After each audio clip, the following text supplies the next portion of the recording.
My name is Keandra Booker, and I deal with suicidal thoughts.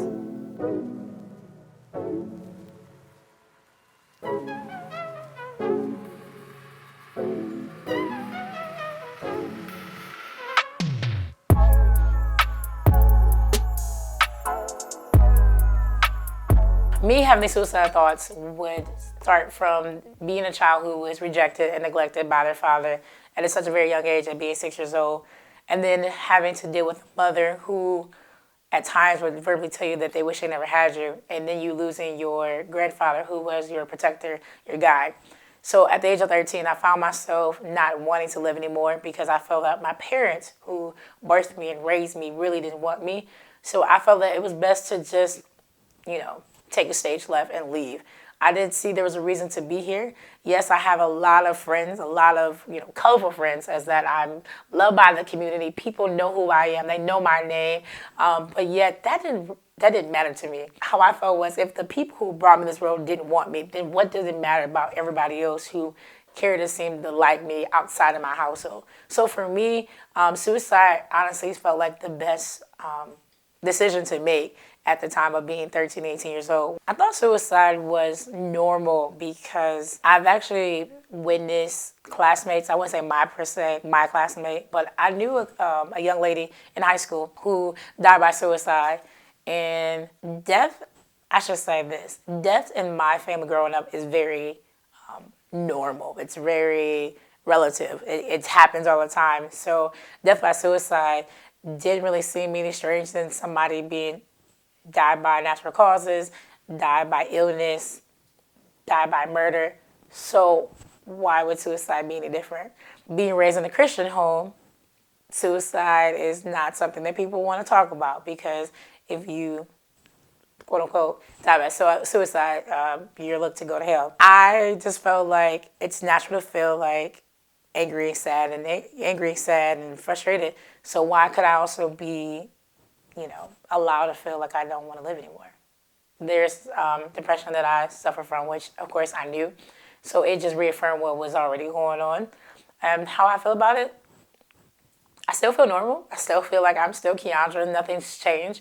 It does not have a hold of me. I have a condition now that means I dealt with depression.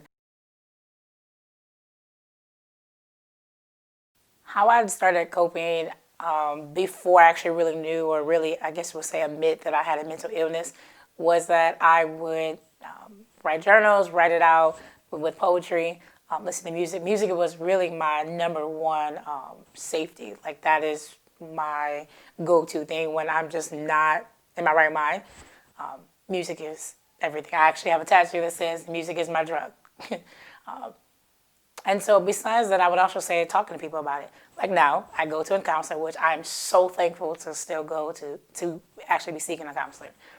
To have somebody that listen to you, somebody who's non-judgmental, who would actually listen to you and actually let you, help you think into what's the bigger problem and why you think the way you think and why you process the way you think. In the moments when I know I need to either seek help or in the moments where I'm in my dark place, it's scary because it's almost like you see yourself in the mirror. You feel these feelings and you see yourself. And I would say the person in the mirror sees where you need to get help. It's almost talking to the person that I actually am, like, you need to go get help. You need to do something. You need to tell somebody. It is dark in those times because sometimes I don't realize my own strength and my own ability.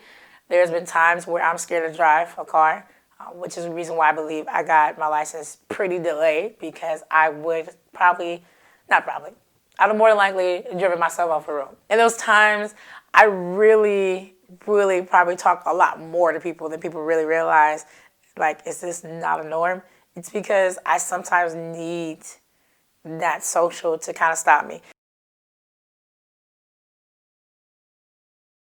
I was nervous the first time going to counseling because you don't know what to expect. You're literally about to tell this strange person everything about you. And so I just had to paint the picture like, Kiki, you do this all the time. You talk to strangers, no matter if you're in a store or what have you. So you talk, just talk. And so my first time wasn't as bad as I really thought it was going to be. It was actually comforting. But I didn't actually go into a lot I would say the first time. Now, being after a year, my counselor knows a lot about me.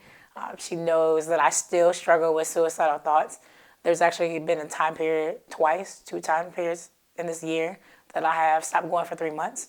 And one of the first 3 months I didn't go, I was struggling heavily with suicidal thoughts again. I realized in that time, this time, now that I have a counselor to go to, I now realize I need to go to her. It's sad to say like that, but I need to go because I need somebody that I can just say how I feel without feeling judged, but also say how I feel and actually have somebody that can like comfort my emotions, my feelings at that time.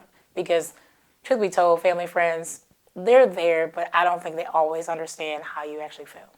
The journey to finding a counselor for me was interesting, shall I say.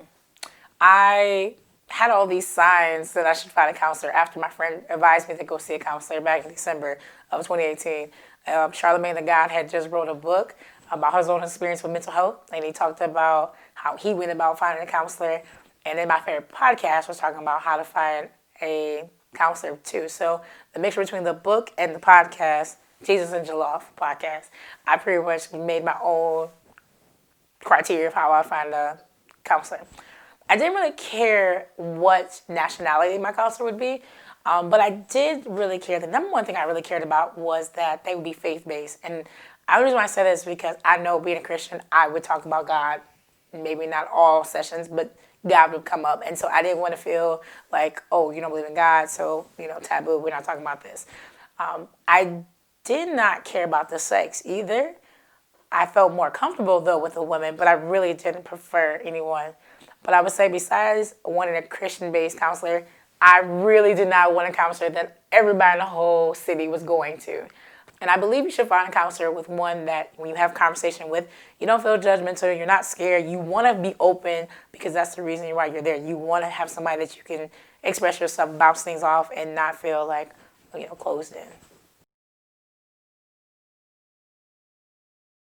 December 28, 2018, I was sitting with two of my friends at a hotel. We just went to a singles dating event the night before.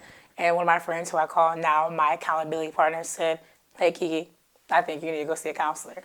And my response was, what the hell I need to go for? And then immediately I said, yeah, you're right. Yeah, you're right. She didn't even give me an answer. It was just like, I immediately said, what the hell I got to go for?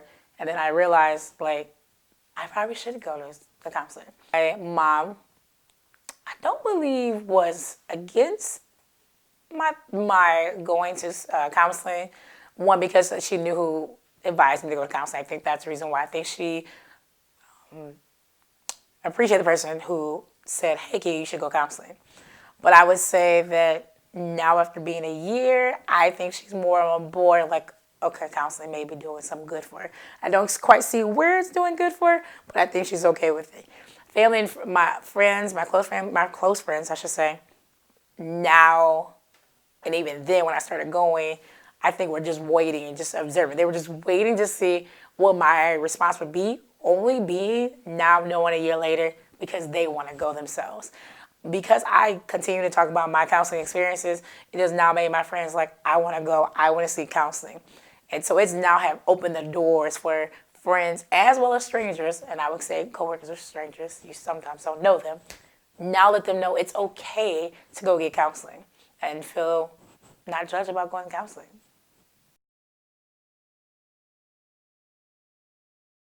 At the age of 13 and 18 years old were the strongest times that I dealt with suicidal thoughts.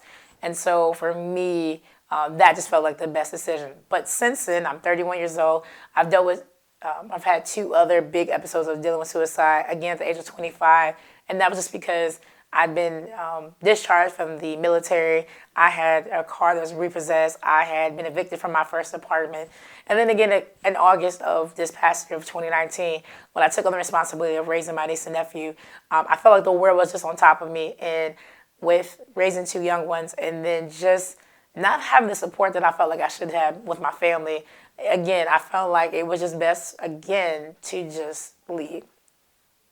If I had a chance to talk to my younger self, I would tell my younger self that it's okay to be expressive with your feelings and your emotions. I would tell myself to know who you are, know your identity. Don't let anybody, whether it be your parents or friends or coworkers, define your identity and not let them devalue your worth. It's okay. I would still tell myself it's okay to feel having suicidal thoughts, but don't let your circumstances overcome you. I believe that you're bigger than that.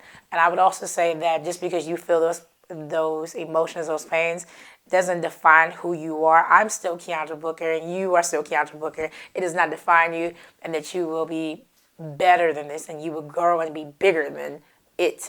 What I've always described myself as is a person who has a conflict with herself. There's a part of me that knows that no, suicide should not be a feeling I should feel. And there's another part of me that says, feel those feelings and just die, honestly. So there's an internal fight that I fight with a lot when I'm in these moments, and I don't know my own strength. And I'm going to be very honest and say, I think about my future. And I pray that I never succumb to suicide, honestly. But I don't know. I really honestly don't know. I'm very thankful for having the counseling. I'm very thankful for the supporter group, of friends, family that know. I'm supportive of the Facebook people who know who I am and know that these are their struggles. I didn't say I overcame, but something I still struggle with. But I pray that one day I never do overcome it. It's not something I can just sit here and say that I know for sure that I'll never die by suicide. I can't make that promise. But it's something that I hope that I never will.